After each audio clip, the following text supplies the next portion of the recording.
Не се чувствуваат виновни, се изјаснија пред кривичниот суд 9 мината полициски службеници, кои се гонат дека не ги извршиле потребните проверки и со тоа овозможиле дискотеката Пулс да добие лиценца.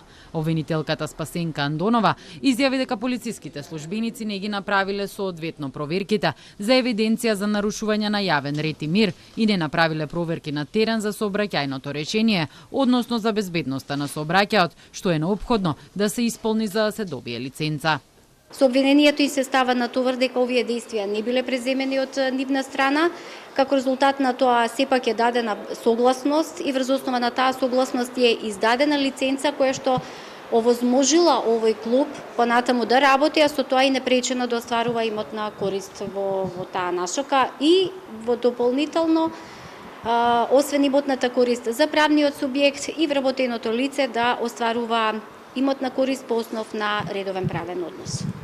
Емил Нетков, адвокат на еден од обвинетите, порача дека недостасуваат докази кои се многу важни за одбраната и од кои може да се утврди дека полициските службеници направиле се што е потребно. Според него целта е само да има повеќе обвинети во процесот.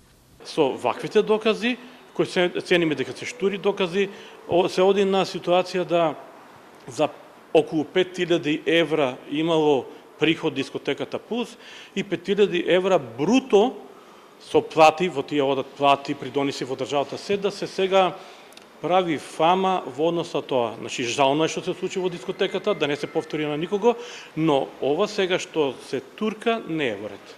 И мислиме дека ваква правда не е правда, селективна правда. Полициските службеници се обвинети за злоупотреба на службената положба и овластување. Наредното рочиште е закажано за 29 јуни, на кое ќе се изведуваат материјални докази.